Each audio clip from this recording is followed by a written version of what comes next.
Assalamualaikum.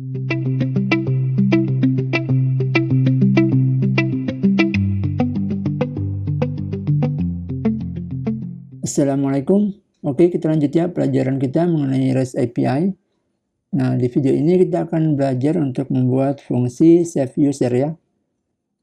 Jadi setelah kita berhasil dapatkan data user, nah kita coba buat untuk save user. Jadi kita bisa langsung ke codingan, kemudian di fungsi user API controller, kita buat di sini ya store. Nah, jadi untuk store, karena kita sudah punya web ya, yang versi biasa, jadi kita bisa gunakan yang versi biasa nih, yang Laravel web saja. Oke, kita bisa ambil yang di request ini, di store. Oke, gini ya. Coba kita copy. Lalu kita paste di sini. Ini kita import. Kemudian, nah kita bisa kembalikan di sini.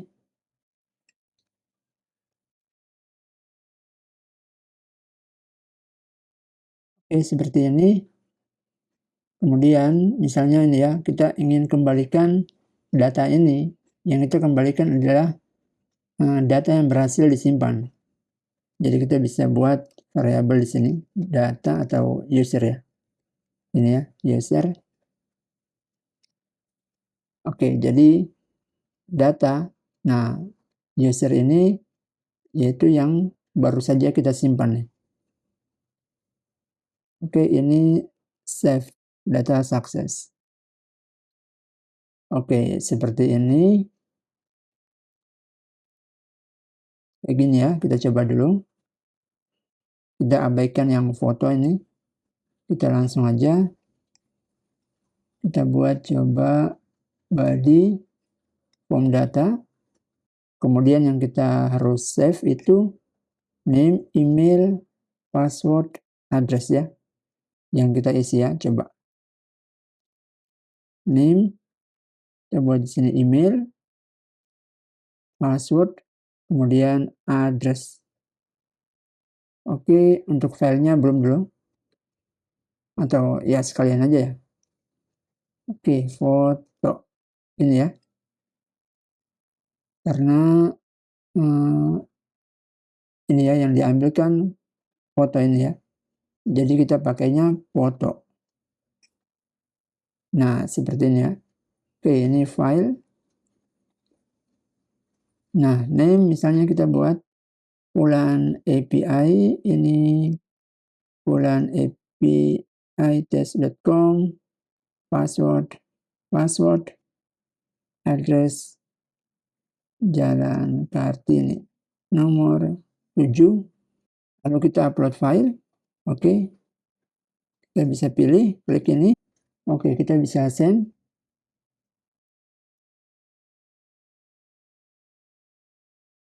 Oke, berhasil ya. Status true. Jadi kalau kita lihat di webnya, coba user. Oke, yang keempat, nah ada nih ya, Fulan API. Emoticonnya berhasil ya. Oke, jadi seperti itu ya caranya kita untuk nge-save data di API. Oke, berikutnya kita coba kalau misalnya yang required ini kita kasih 0, apa yang terjadi? Oke, kayak email gini. Ini kita kasih kosong. Nah, kita coba send. Oke. Nah, ini yang dikembalikan HTML kan. Jadi kita mesti buat di sini accept application JSON. Gini, kita send ulang. Oke. Jadi message errors, ini name, kemudian email. Oke, jadi seperti itu ya.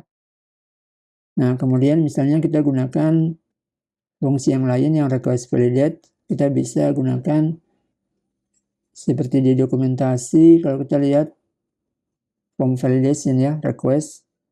Oke, kita coba buat. Ini form request validation, kita klik. Oke, ini kita bisa copy. Jadi nantinya kita buat sebuah rules, aturannya itu bukan lagi di dalam controller sini. Dia di file yang terpisah. Kita paste di sini. Kemudian ini store user request. Oke, kita enter. Oke, kita buka. Oke, ini ya. Jadi authorize kita bisa kasih true di sini. Nah, kemudian rules-nya yang ini kita bisa pindahkan ya. Kita copy, pindahkan di sini.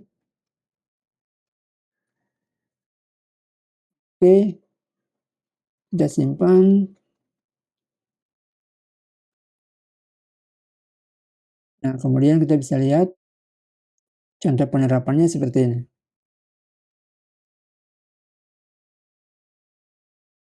Oke, jadi kita ambil kelasnya, lalu semuanya nanti dipakai di variable request. Kayak gini ya. Nanti ceknya di sini nih. Request validated. Kayak gitu ya. Jadi kita bisa buat di sini store user request. Oke, kita sudah ambil. Ini ya. Jadi di sini kita bisa kasih aja langsung validated gini.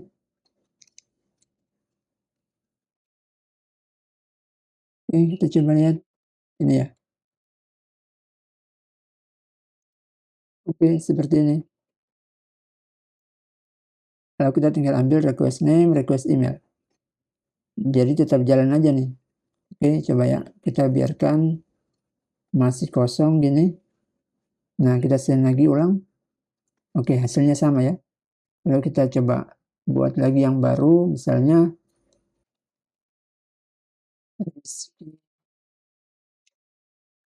request. Oke, kemudian rizky@das.com. Oke, nomor 33, foto nggak usah. Oke, kita send. Nah, dapat ya. Berhasil, ini name Rizky. Oke, kita coba cek lagi di web. Kita refresh. Oke, ada ya. Jadi seperti itu untuk yang store-nya kita ya. Jadi teman-teman bisa gunakan juga kelas ini untuk yang user controller di sini. Ini ya. Tinggal kita upload kelasnya nih di sini, oke. Lalu yang ini udah kita tinggal delete array-nya nih. Yap. Oke. Sudah. Kita bisa kembali ke user API controller. Jadi untuk save berhasil. Nah, selanjutnya kita coba buat yang update. Nah, kalau teman-teman lihat untuk update, berarti kita akan gunakan metode artisan root list pet API. Ini user, ini ya, untuk update. Nah, berarti API users ID-nya nih. Oke, kita coba. Di sini kita add request. Metodenya put. Oke, lokal. Ini users ya. Ini users. Lalu di sini ID-nya yang kita mau update.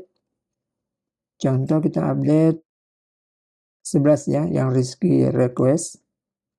Kita update yang 11. Gini. Oke, lalu body. Oke, gini. Kita isi name Rizky update. Coba. Email Rizky update@das.com. Password. Coba kita kasih password 123. Lalu address Jalan Pahlawan. Kemudian foto. Oke, kita tinggal upload fotonya ya. Nah, nanti kita buat di sini lagi yang versi update-nya nih. Berarti untuk update, oke, kita pakai yang user controller. Ini. Oke, kita copy sampai sini ya. Ini ya. User API. Update di sini. Nah, lalu kita tinggal rapikan. Ini kita gunakan aja yang store user request. Oke, validated ini gini. Oke, foto sudah. Ini user karena ini ya. Ini string ID berarti kita gunakan aja yang model user gini. Ini model ya. Kita ambil yang ini. Lalu di sini user. Oke, filenya ini kita pakai yang ini ya. Nah, kita tab. Oke, pastikan sudah ada di sini. Oke, lalu tidak ada lagi. Oke, selesai. Oh, sorry, ini yang update ya. Kita copy dulu nih, return JSON.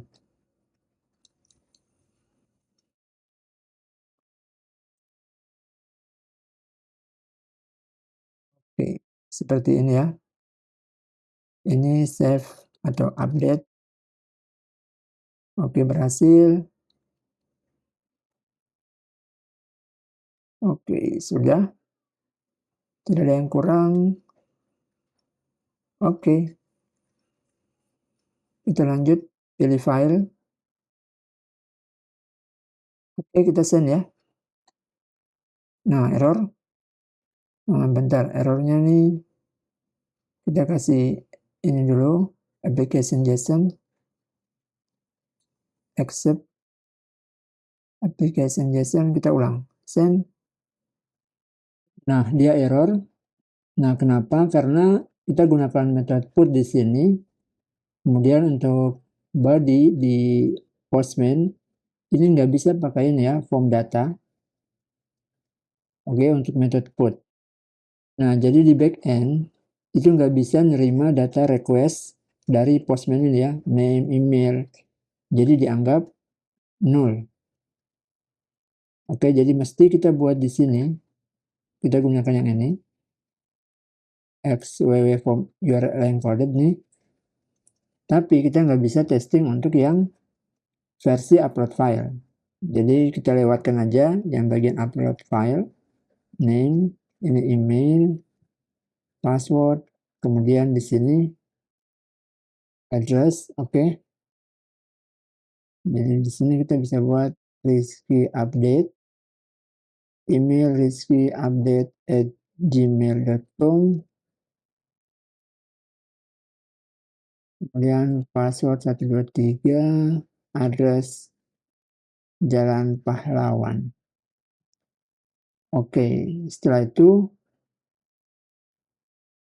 nah di header sini, oke, kita bisa buat di sini konten tipenya, ini ya, multipart form data.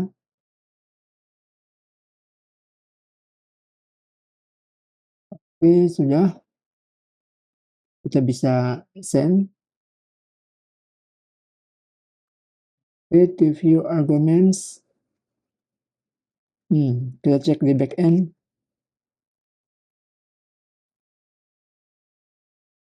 Ini update, validate, ini validated ya. Sorry, seperti di sini kan. Oke. Kita simpan. Oke, coba ya. Kita ulang lagi. Kita send. Oke, berhasil ya. Update data, sukses. Nah, jadi di sini kita kasih nama update user. Oke, jadi seperti itu ya. Kita kalau untuk put kita gunakan yang di sini, form URL encoded ini. Kemudian nanti di headers, nah kita bisa pakai content type di sini boleh, atau di sini juga ini ya, sudah ada di sini content type-nya nih. Oke, coba kita content type, lalu kita coba send lagi ulang ya, kita update. Nah, ada masalah berikutnya yaitu emailnya sudah tersedia nih. Oke, jadi kita kan sudah update ini. Wait, admin@test.com, password.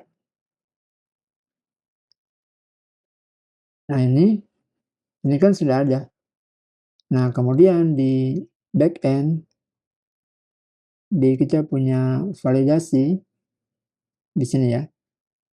Nah, kita buat validasi unik nih. Jadi saat mau diupdate, nah dicek ternyata sudah ada email ini. Email ini nih ternyata sudah ada. Padahal kita maunya kan untuk update, oke, emailnya tetap nih nggak berubah karena nggak ada perubahan. Tapi ya sistem ngecek bahwa email ini sudah ada yang sama. Jadi kita mesti buat di Laravel pengecualian untuk email ini dengan user tertentu, itu dia nggak usah unik. Dengan usernya sendiri atau yang lagi login, nah itu dikecualikan.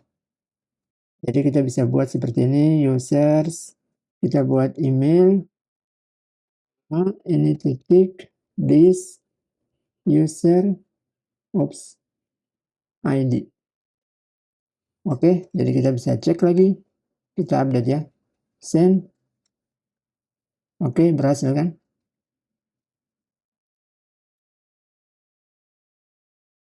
Lalu kalau misalnya kita rubah updates kayak gini, case 10 updates. Oke, kita update. Oke, nah send lagi. Ya. Oke, jadi seperti itu ya.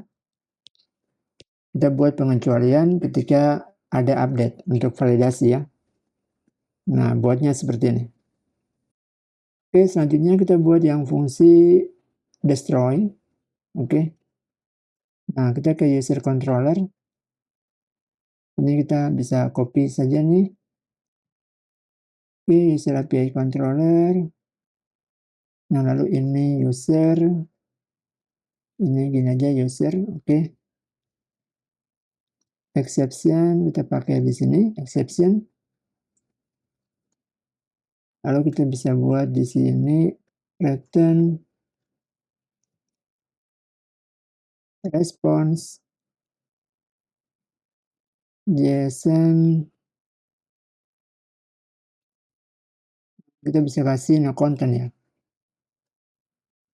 Coba respon no content gini ya.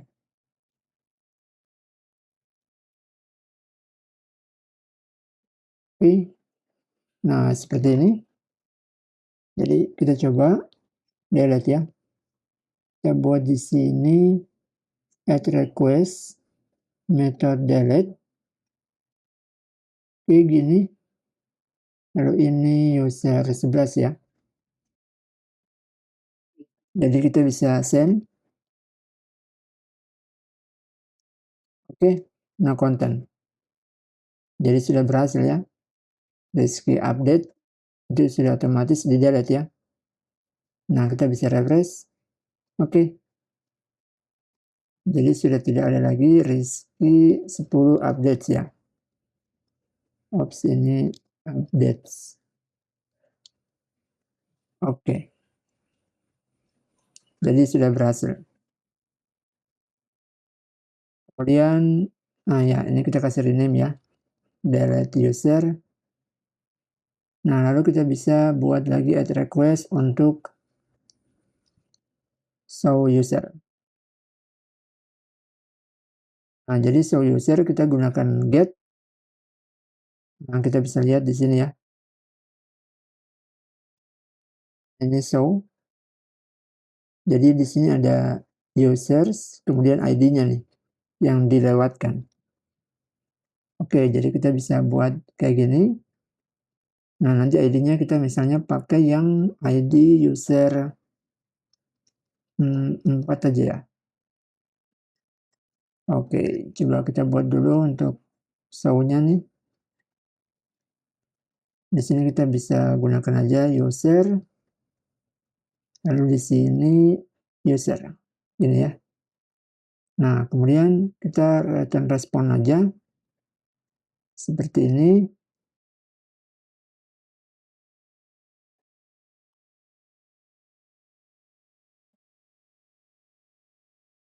Ini show data, ya, show user success gitu. Oke, seperti ini kita coba send. Oke, ini tidak ada. Kita kasih ini dulu. Accept application JSON, send. Nah, query results for model. Jadi user 4 emang nggak ada. Coba kita lihat 1, 2, 3, ya nggak ada ya. Jadi kita bisa pakai yang satu nih. Ini kita send. Nah, ketemu ya. Oke, seperti ini. Oke, ini kita bisa save. Lalu ini juga kita save. Atau Ctrl S ya, silakan. Ini, oke, kita save. Oke, sudah. Jadi demikian ya latihan kita mengenai CRUD untuk API. Nah, selanjutnya kita akan belajar mengenai mengamankan datanya kita nih. Kita gunakan Sanctum ya, token. Jadi kalau teman-teman lihat di sini web. Nah, sorry, yang di API. Oke. Nah, quotes-nya kita untuk users ini kan masih di luar middleware. Kita tidak masukkan di dalam middleware. Tentunya tidak aman kan? Nah, di video berikutnya kita akan belajar membuat autentikasi ya untuk REST API. Oke, terima kasih. Semoga bermanfaat. Sampai jumpa di tutorial berikutnya. Salam programmer.